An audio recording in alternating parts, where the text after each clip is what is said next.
12th man at the end of the day, they win us football games. They did that when I was there, and they continued to do it, and they did it in the 90s, they did it in the 80s, and that's why this place is the #1 place.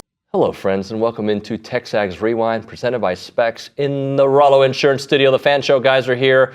I've got Juan Marcos over there. Gentlemen, what was your favorite part of the show? Coach Turner. Coach Turner was good. Pretty good. Yeah. You know what? I just enjoyed talking about the Aggie-Missouri game and the expectations of improvement and it is a winnable game. Spoken like a true fan, by the way. I like the way you said that. Roy?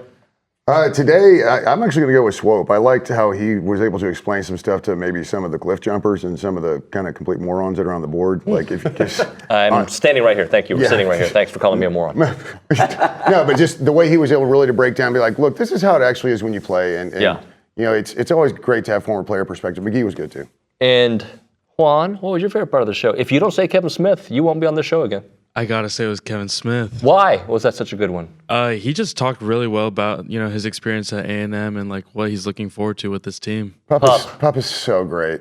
I got a great story about me. In all honesty, there's so much it's hard to pick a favorite. See, there it is. You've been invited again. There it is. 2028. Great. All right. It is the Rewind. Check it. We just did a segment earlier on. There's some chatter online, and the Kyle Field isn't the place that it should be, and unfortunately, the record there over the last 10, 12 years isn't what it should be, 26-22. But you played in a time that if an opposing team came to Kyle Field, they would lose. Just talk about what that place can do to an opponent and what it does to the actual team that plays there at Texas A&M.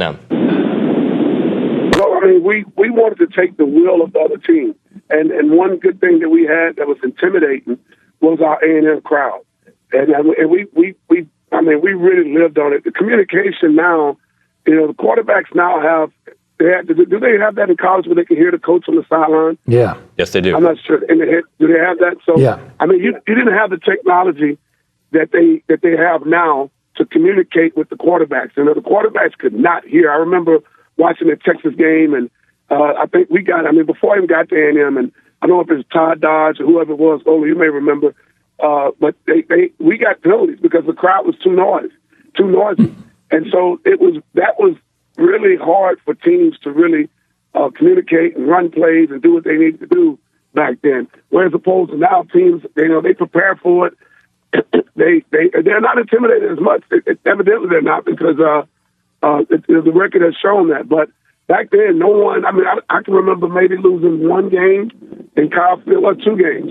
We lost to Alabama my freshman year, and then we got cheated by Arkansas one year. Outside of that, I don't think we lost a game there in 4 years that I was there. Yeah, well, I remember covering them, and you just assumed that A&M was going to win every home game. It's not that way now. Did a loud stadium ever affect you? No, not defensively. In fact, defensively, you want that crowd yelling and screaming. Mm-hmm. But it affects you positively. Yeah. I mean, I wanted to play in a hostile environment. I always, especially in the pros, we'd love to go to Philly and then go to RFK Stadium back in the day. You wanted to go play those games and against those teams. But for offense, I mean, you really want to be able to communicate and get the play across and make sure the linemen have their blocking assignment. So it's a little tougher. It's a lot tougher on the offenses. But I mean, I don't know. Again, with the technology now and teams being able to signals and the quarterbacks, I mean, they're more. I don't know. I'm not going to say they're smart. I don't want Bucky to get mad at me, but they seem to be a little bit more advanced today with the offensive and the way they run their plays. Let's say he has a full week of practice and looks good. I'm not saying he is. I hope that he gets healthy and we get a chance to see him at some point. How difficult of a decision would that be for Coach Elko? It's an extremely difficult decision. I laughed the other day. I told someone I'm glad I'm not the one making it. And I think it really works in our situation's a little bit unique in that you've got a decision that you've got to make that you feel like helps your team win football games today. And I think we all know our blind spot offensively seems to be the pass game. But more specific is, can we separate on the back end? And I think one thing Marcel does is he invites a lot of single high zone coverages, which allow those guys space, right? And we've seen them be more productive players. The play last week against Arkansas, cover 3, Noah Thomas, 75 yards to the house. That guy was back up guarding the end zone on his own 20. I mean, to me, it indicates that, you got the threat of a running quarterback where Connor goes out there. It's not that he's not a good athlete. He certainly is, but you're going to probably invite a lot more man coverage.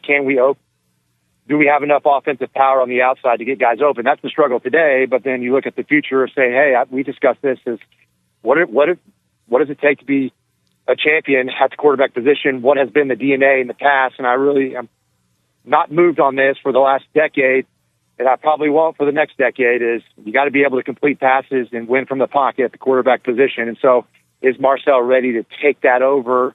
I don't know. That's a hard decision. I think both guys bring some really great things to the table. I'm just glad we have two really good players at that position. What would you think about, is this oversimplified saying, hey, Marcel, take the first read, not there, second read, not there, run? Yeah, I mean, I tell you, Obi, we laughed about this, I think, a couple of weeks ago, is whenever Coach Fran let me go on my first start, he said, hey, McGee, if number one's not there, you get running to the minus A gap quick. And so, sometimes the best offensive plays with a guy like Marcel are the ones where you drop back to pass and then you just let everyone take off and then he runs for 30-plus yards. So it's not the worst idea. I think the biggest thing I would push him on is to say, hey, let's just make good, sound decisions. Knowing what we know about him and how good he's been, we can't ignore the second and third quarter of the game against Arkansas, right? Where the offense overall, not just on him, right? Yeah. Wasn't moving the ball.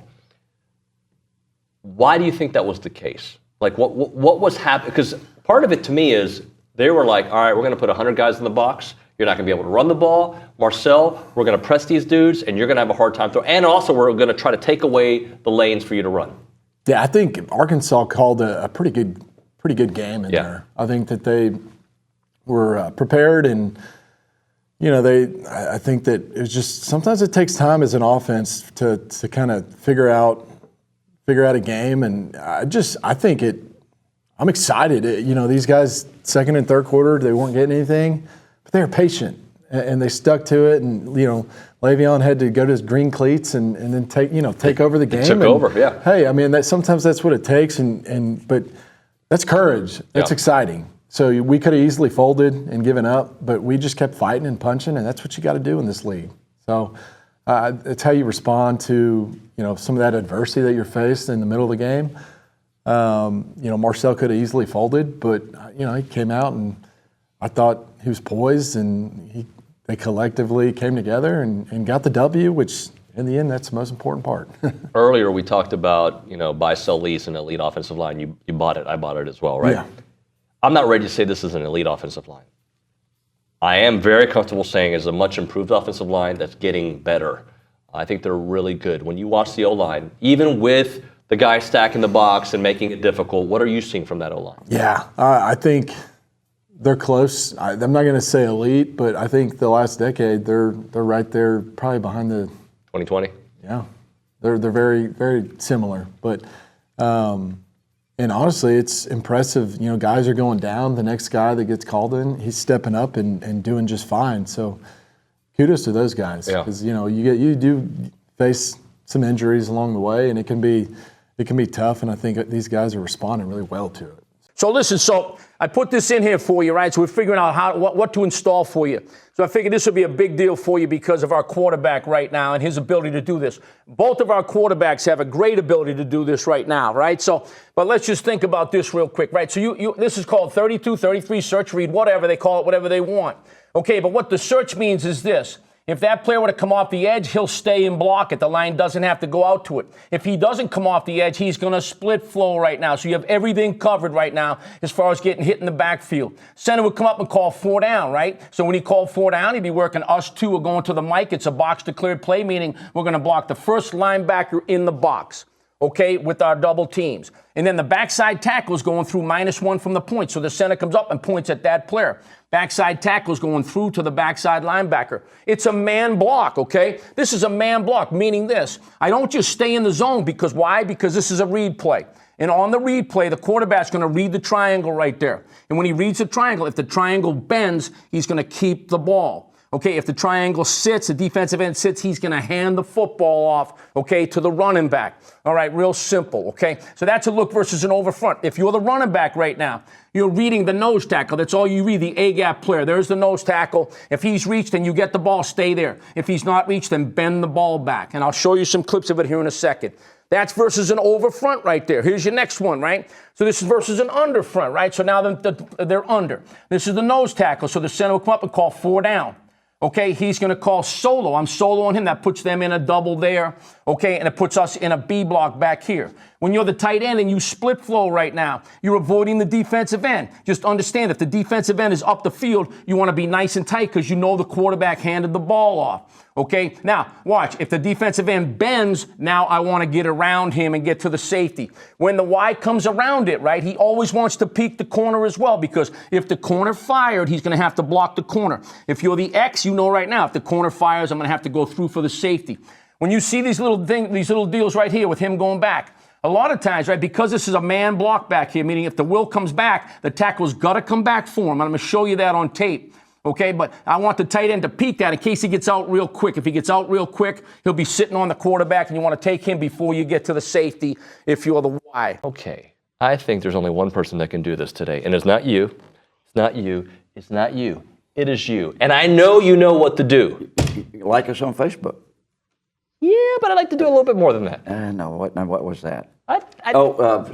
Pass it on. Yes. Share it. Yeah, pass it on. Share it. Subscribe. But where? Huh? But where? Let's go with YouTube. YouTube? YouTube, yes. YouTube. Yeah, YouTube. You too can Like, get on share, YouTube. subscribe, and click the notification YouTube for bell. so YouTube. you You know, know, I was thinking, driving miss over another here, I got to TexAgs remember rewind. that. All right. Good job, my friend. Thank you for coming in. We'll see you guys next time.